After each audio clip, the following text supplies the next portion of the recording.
जिन्होंने गीता को जन जन तक पहुंचाने के लिए पूरे विश्व भर में जहां पर भी सनातन धर्म के अनुयायी रहते हैं वो सभी तक गीता जी को पहुंचाने के लिए पूरा जीवन लगाया है।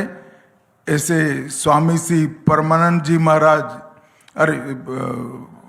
ज्ञानानंद जी महाराज, स्वामी जी परमानंद जी महाराज, पूज्य स्वामी चिदानंद सरस्वती जी, श्री गोविंदानंद तीर्थ जी महाराज, आज कल्याण का शताब्दी वर्ष है, 100वां अंक यहां से प्रकाशित हो रहा है। मैं केशवराम जी को भी कहना चाहता हूं, आप भी 27 हो तब हम सबको जरूर बुलाइएगा। श्री केशवराम जी अग्रवाल, अध्यक्ष गोविंद भवन, मेरे मित्र और यहाँ के लोकप्रिय सांसद श्रीमान अनिल बलूनी जी, श्री नील रतन चांदगोठिया जी, और आज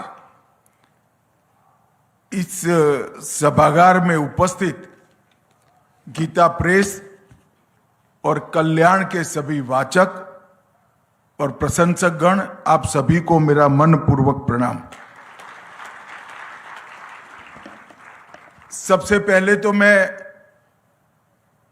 गीता प्रेस का हृदय पूर्वक धन्यवाद करना चाहता हूं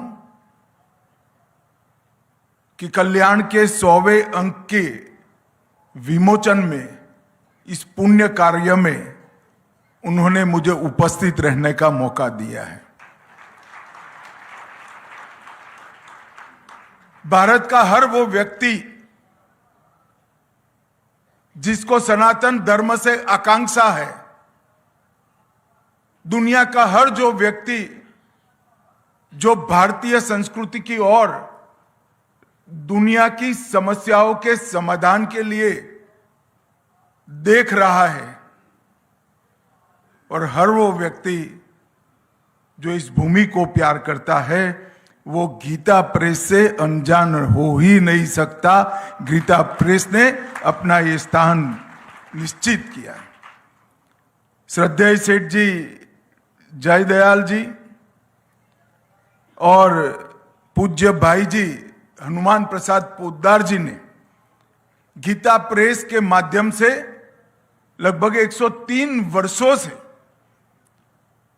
सनातन धर्म की ये लॉ जो है उसको ताकत देने का काम किया है। उन्होंने करोड़ों लोगों को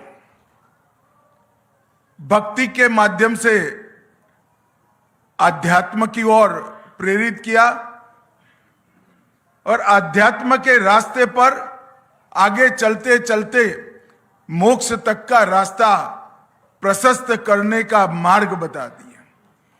इन्होंने इस देश की संस्कृति को, सनातन संस्कृति को, हर व्यक्ति, हर घर, हर परिवार, उसके हृदय में अटूट श्रद्धा भारतीय संस्कृति के प्रति निर्मित करने का काम गीता प्रेस ने किया है।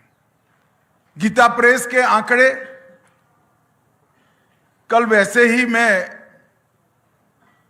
किसी के साथ चर्चा कर रहा था, करोड़ों में पुस्तक और आंकड़ों की जो चर्चा हो रही थी, तब उसके मन में गीता प्रेस के मुनाफे की गिनती चल रही थी। आप सब लोग हंस पड़े, मैं भी हंस पड़ा था। मैंने उनको कहा, ये प्रेस जो है मुनाफे के लिए नहीं चलता है, पीढ़ियों का निर्माण करने के लिए चलता है।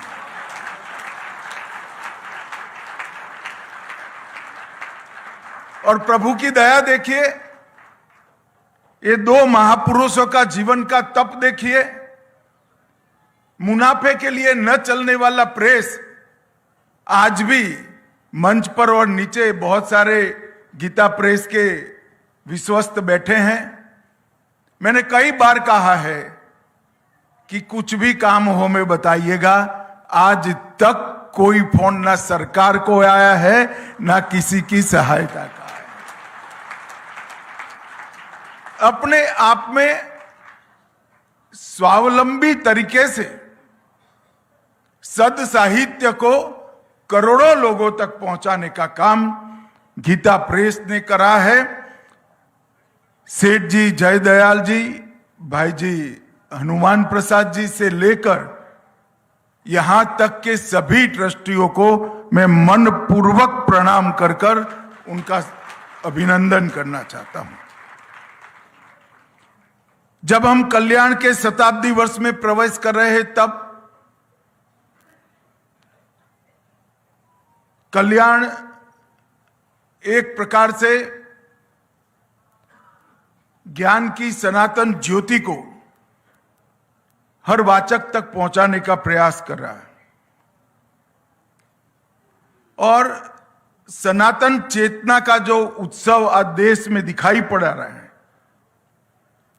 कल्याण ने हर संकट में भारतीय संस्कृति के दीप को जलाए रखने का काम किया है। जब अंग्रेज थे तब भी और जब भारत में नई शुरुआत नहीं हुई थी तब भी। कल्याण एक प्रकार से एक पत्रिका मात्र नहीं है,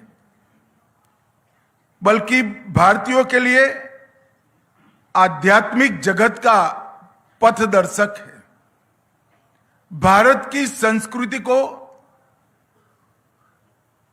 अमर करने के लिए काफी सारे प्रयास चल रहे हैं। इसमें सबसे मजबूत प्रयास का नाम है कल्याण पत्रिका।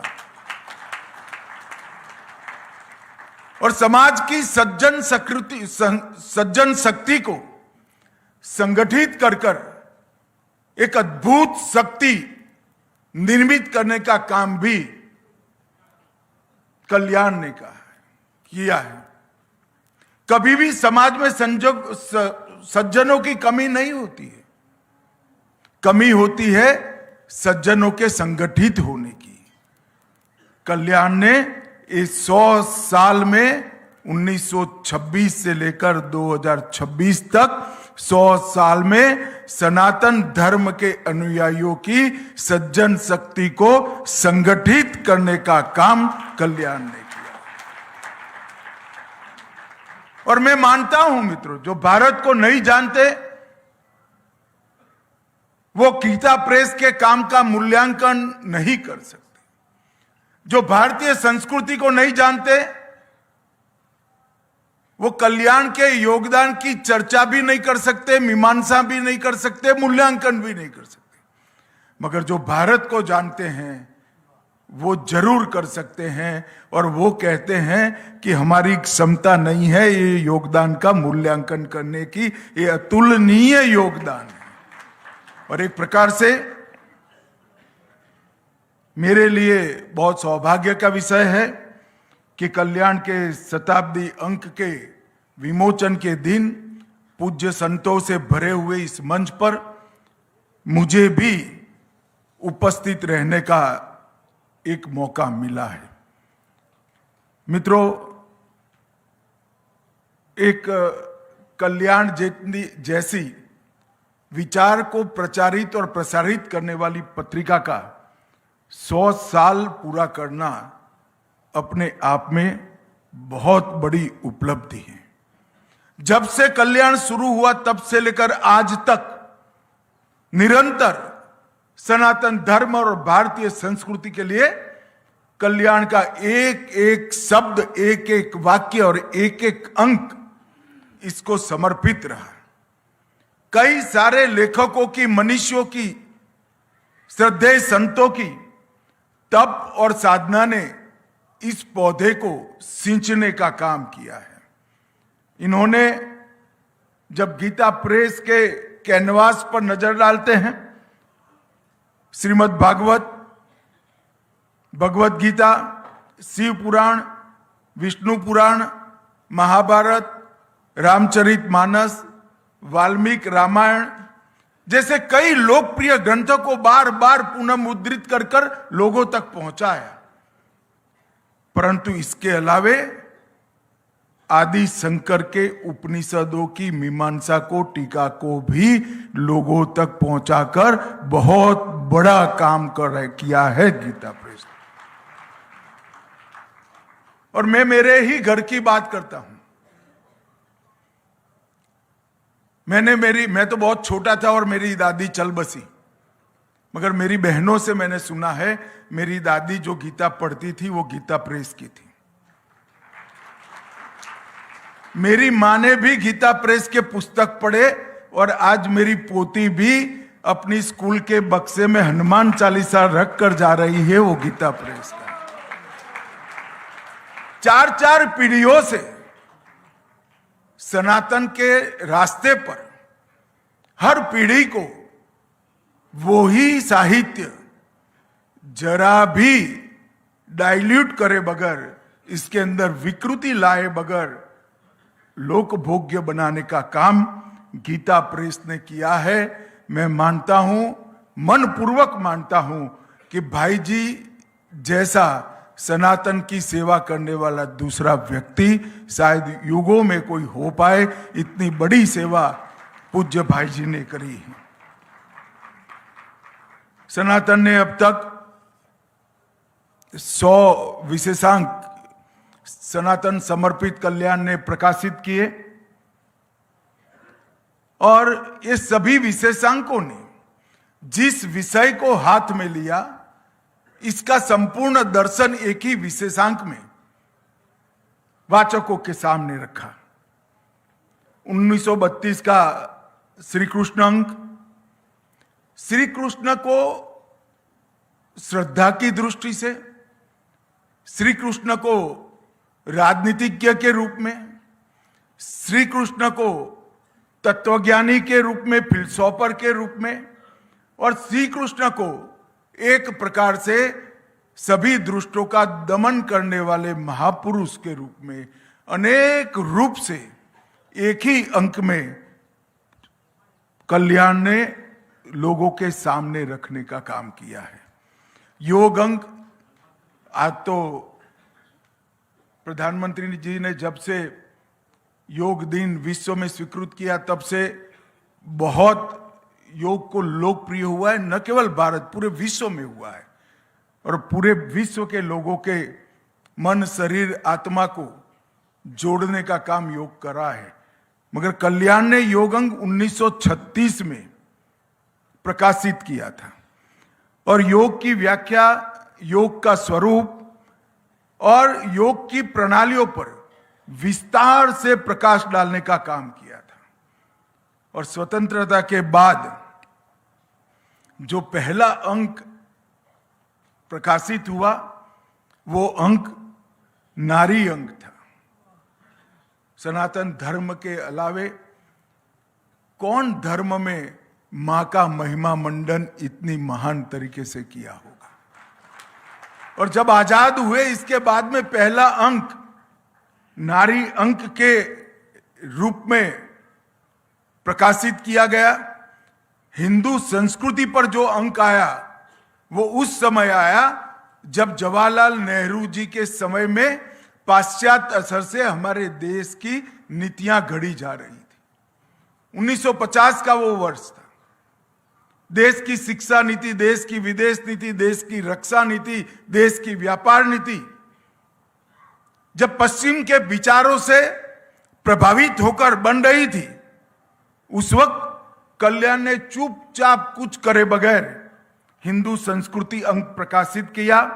इसमें हिंदू धर्म दर्शन, हिंदू आचार विचार, हिंदू रीति रिवाज, पर्व उत्सव, कला संस्कृति, हिंदू आदर्श और हिंदू सनातन ग्रंथों में नीतियों के लिए जितने भी उल्लेख है, चाहे नारद युधिष्ठिर संवाद हो, चाहे शांति पर्व की बात हो, चाहे रावण लक्ष्मण संवाद हो, चाहे यक्ष और गंधर्व और युधिष्ठिर का संवाद हो, ये सारी चीजों को कुछ बोले बगैर भारत की जनता के सामने रखने का काम कल्याण ने किया। मुझे मालूम नहीं है उस वक्त उन लोगों ने क्या सोचा। मेरा तो जन्म भी उसके 12 साल के बाद हुआ। परंतु निश्चित रूप से विचार होगा कि जब देश आजाद होकर अपनी नीतियां बना रहा है, वो नीतियों का मूल हमारा मूल विचार होना चाहिए, नहीं कि पाश्चात्य विचार होना चाहिए। और ईश्वर की कृपा देखिए, आज शताब्दी का वर्ष है। ये जो यू टर्न लगाना था, वो यू टर्न लगाने का काम तीव्र गति से नरेंद्र मोदी जी के नेतृत्व में आज चल रहा है। वेद कथा अंक, आरोग्य अंक, बोध कथा अंक, जो शिक्षा के लिए बहुत महत्वपूर्ण है, ये सारी चीजों को गागर में सागर की तरह समाहित कर कल्याण ने करोड़ों लोगों को पहुंचाया। वैसे तो गीता प्रेस और कल्याण में कई लोगों का योगदान है, वरना 100 साल तक कोई संस्था भी नहीं चलती, 100 साल तक इस प्रकार का सात्विक पत्रिका भी नहीं चलता है। अनेक परिवारों ने, अनेक लोगों ने कुछ भी बोले बगैर, यश की अपेक्षा के बगैर जब समर्थन किया हो, तभी ऐसी संस्थाएं चल सकती है। मगर मैं व्यक्तिगत रूप से भाई जी हनुमान प्रसाद पोद्दार का व्यक्तिगत रूप से बहुत बड़ा प्रशंसक हूं। इन्होंने सब कुछ छोड़कर अपना पूरा जीवन गीता प्रेस को समर्पित किया। गोरखपुर आकर कई सैकड़ों ग्रंथों को, उसकी मूल प्रत पांडुलिपियां ढूंढकर, उसमें से सत्य के नजीक जाकर वो ग्रंथों को प्रकाशित करने का काम किया। मुझे राष्ट्रीय स्वयंसेवक संघ के एक प्रचारक, जिन्होंने भाई जी को देखा था, उन्होंने बताया था कि रात को 4-4 बजे तक एक दिए के प्रकाश में वो प्रूफ रीडिंग करा करते थे। उस वक्त प्रिंटिंग, मुद्रण इतना सरल नहीं था, कंप्यूटर आए नहीं थे, शब्दों को लगाना पड़ता था। तो हाथ से लिखने से लेकर, टाइपराइटर से लेकर आज लिथो प्रेस तक की पूरी यात्रा गीता प्रेस और कल्याण ने देखी है। शायद ही कोई मुद्रण करने वाली संस्था होगी जिसने हस्तप्रत से लेकर आज 4 कलर में छपने वाले लिथो प्रेस तक की यात्रा एक ही संस्था ने की हो। वो संस्था गीता प्रेस है। और किसी व्यक्ति ने जब उनको पूछा था, कोई महिमा मंडन करने का उनका प्रयास किया, तो पूज्य भाई जी ने कहा, लिखता लिखवाता वो ही है, करता करवाता वो ही है, जो कहना है वो उसको कहो, सारा प्रभु को समर्पित करो। निर्लेप भाव से कर्मयोगी की तरह देश आजाद होगा, वो देख चुके थे। मगर आजाद होने के बाद फिर से गुलाम न हो, ऐसा देश कैसे बनेगा? और सनातन धर्म के आधार पर न केवल भारत भू, पूरे विश्व का कल्याण करने के लिए इस देश का योगदान कैसे हो सकता है, वो सोचकर गीता प्रेस की नींव डाली, कल्याण शुरू किया और आज वो प्रवृत्ति 100 साल पूरा कर रही है। सत्व कितना पड़ा है संस्थाओं में। मैं कई संस्थाओं के शताब्दी समारोह में गया हूं। आजकल कर 50 साल हो गए मेरे सार्वजनिक जीवन में। 15 साल का था तब से, पहले पेंडाल लगाता था, माइक लगाता था, दरी बिछाता था, वहां से लेकर आज भाषण कर रहा हूं। मगर 50 साल से सार्वजनिक जीवन में हूं मैं। कई संस्थाओं के शताब्दी समारोह मैंने देखे। गीता प्रेस और कल्याण से 1/10 भाग भी योगदान ना हो, ऐसी संस्थाओं के शताब्दी में भी मैं गया हूं और करोड़ों रुपया खर्च कर ये शताब्दियां मनाई दी जाती है। मैं आज यहां उतरा, सत्संग की भूमि पर ले गए, भगवान लक्ष्मी नारायण का दर्शन कराया, गंगा जी की पूजा कराई और कल्याण की तरह ही, कल्याण पत्रिका की तरह ही संतों की उपस्थिति में एक सात्विक समारंभ में ये 100वां अंक प्रकाशित कर दिया। और मैं तो जितने भी गीता प्रेस के यहाँ करता धरता बैठे हैं, इनको करबद्ध निवेदन करना चाहता हूं, इसको बनाए रखेगा। कोई जरूर 200वां अंक प्रकाशित करने के लिए आएगा अगर इसको हम बनाए रखें तो। ये बहुत बड़ी पूंजी है, बहुत बड़ी धाती है,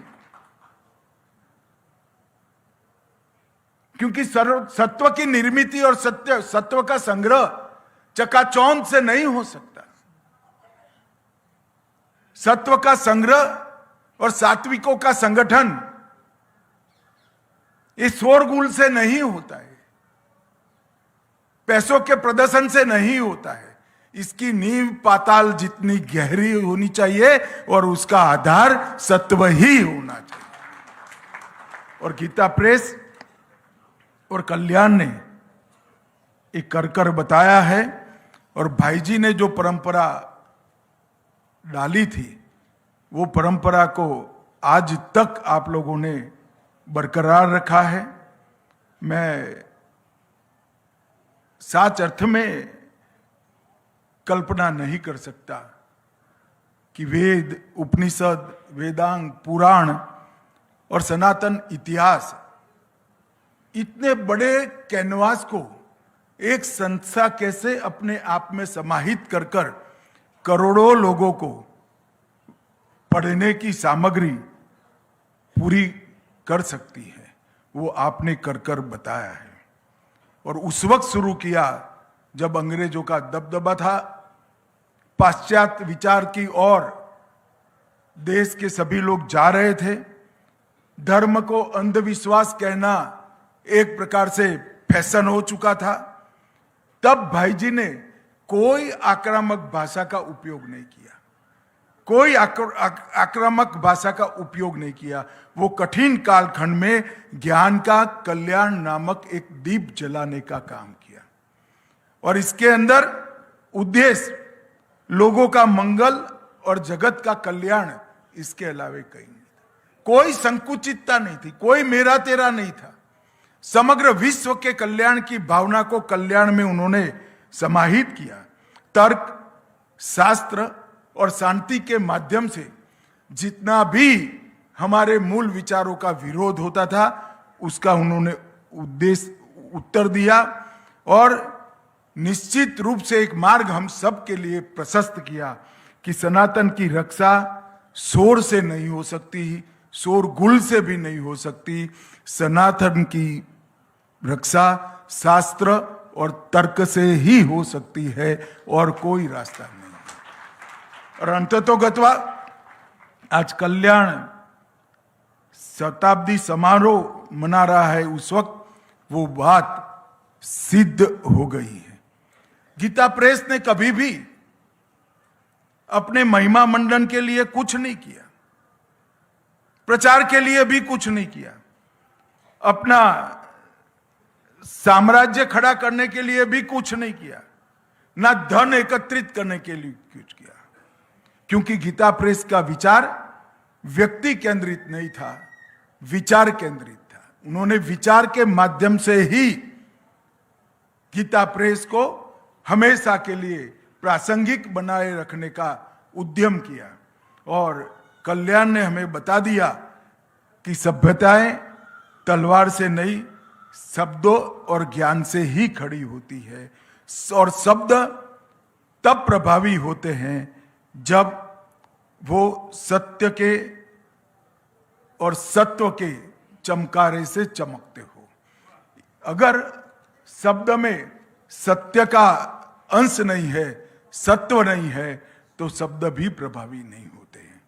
और आज उन्होंने, भाई जी ने जो नींव डाली और अभी जो लोग करता धरता है, वहां तक के सभी लोगों ने ऋग्वेद के विचारों को जमीन पर उतारा है।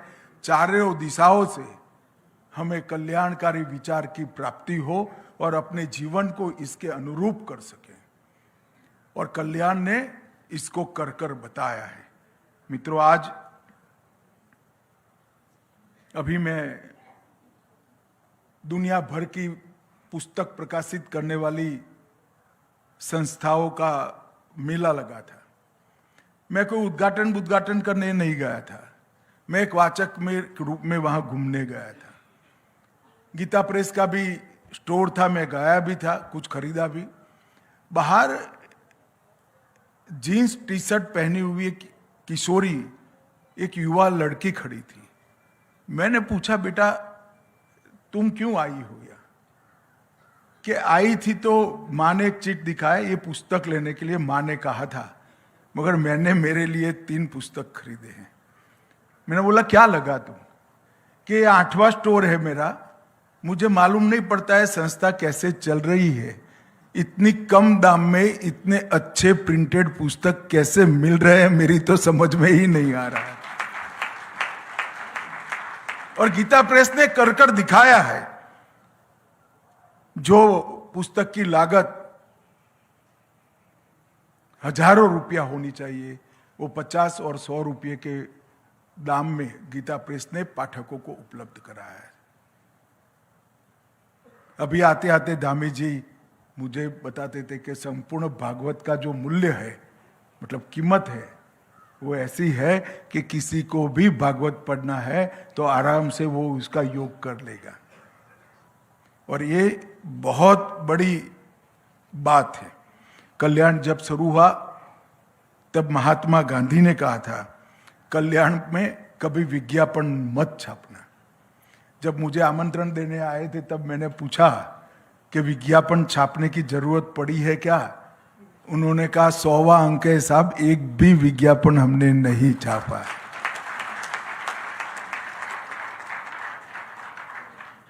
महात्मा ने उस वक्त कल्याण के कर्ता धर्ताओं को कहा था कि विज्ञापन मत छापना, आध्यात्मिक ग्रंथों और पत्रिकाओं को बाजार के दबाव से मुक्त रहना चाहिए। और वो सलाह को आज तक कल्याण निरंतर पालन करता आया है और शून्य विज्ञापन वाली शायद देश और विश्व की इस सबसे पहली पत्रिका होगी जो शून्य विज्ञापन से चल रही है।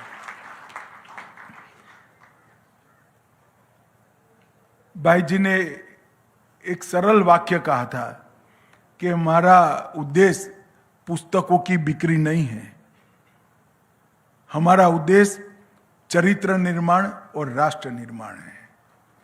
और वो बात को भी गीता प्रेस ने अब तक आगे बढ़ाया है।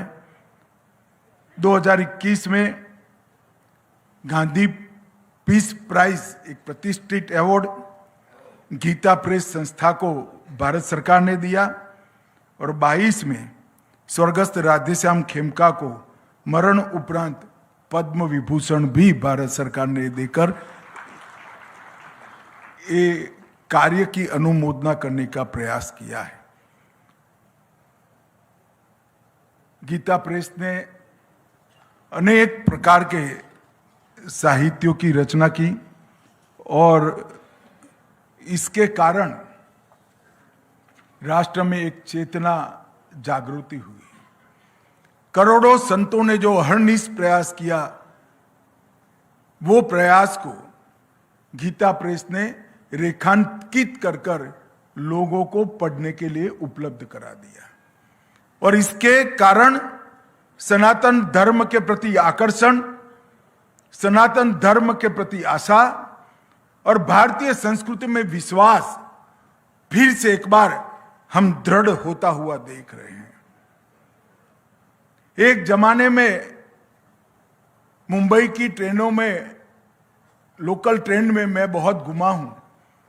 उस वक्त अंताक्षरी रमते खेलते हुए युवा दिखाई पड़ते थे जो फिल्म के गाने गाते थे। और राम मंदिर निर्माण के बाद अब प्रभु श्री राम के भजन गाने वाली मंडलियां बन गई। ये बहुत बड़ा गुणात्मक परिवर्तन हमारे समाज के अंदर, हमारे युवाओं के अंदर आया है। ये 11 साल में हम कल्पना नहीं करते थे। हम जैसे युवा कार्यकर्ता जब कार्यकर्ता बने तब तो सोचते थे कि भाई अगली पीढ़ी में आकर कोई करेगा। 550 साल के बाद रामलल्ला को अपमानजनक स्थिति से बाहर निकालकर आज गगनचुंबी मंदिर वहां पर स्थापित हो चुका। औरंगजेब ने तोड़ा काशी विश्वनाथ का कॉरिडोर। आज समग्र देश को संदेश देता है कि तोड़ने वालों से श्रद्धा की ताकत बहुत बड़ी होती है। और अभी अभी श्री सोमनाथ के मंदिर को तोड़े हुए 1000 साल हुए और भारत सरकार पूरा वर्ष सोमनाथ स्वाभिमान वर्ष के रूप में मनाने जा रहे हैं। हमारे श्रद्धा स्थान को 16 बार तोड़ा गया, 16 बार फिर से बना, और तोड़ने वाले गिजनी, खिलजी, मोहम्मद बेगड़ा सब कहीं ना कहीं गुम हो गए। सोमनाथ की सनातन की ध्वजा आज भी दिगंत पर लहरा रही। कश्मीर से धारा 370 हट गई, महाकालेश्वर का कॉरिडोर बना, केदार धाम का पुनरुद्धार किया गया, बद्री धाम का स्केच पूरा बन चुका है। देश भर में लगभग 35 से ज्यादा तीर्थों को पुनः जागृति के लिए उनके महिमा मंडन का और वहां व्यवस्थाओं का विचार हो रहा है। मातृभाषा में शिक्षण करने का अब कोई विरोध नहीं हो रहा है, साहजिकता से स्वीकार कर लिया गया है।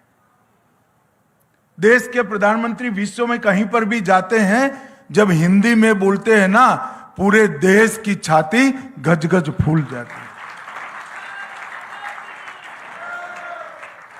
और अंग्रेजों के समय से हमारे तीर्थ स्थानों से उठाकर दुनिया भर में ले गई हुई 642 से ज्यादा मूर्तियों को वापिस लाकर वही स्थान पर पुनः प्रस्थापित करने का भी काम है। मित्रों, जागृति की जो लहर आई है, उसमें करोड़ों संतों ने जो विकट समय के अंदर धर्म, सत्य और संस्कृति को उसका संरक्षण भी किया, संवर्धन भी किया, और साथ साथ में गीता प्रेस और कल्याण जैसी पत्रिका और गीता प्रेस जैसी संस्थाओं ने सनातन की लौ को हमेशा चिरंजीव बनाया, बचाकर रखा। और उसके कारण आज हम देश में पुनः जागरण का माहौल देख रहे हैं।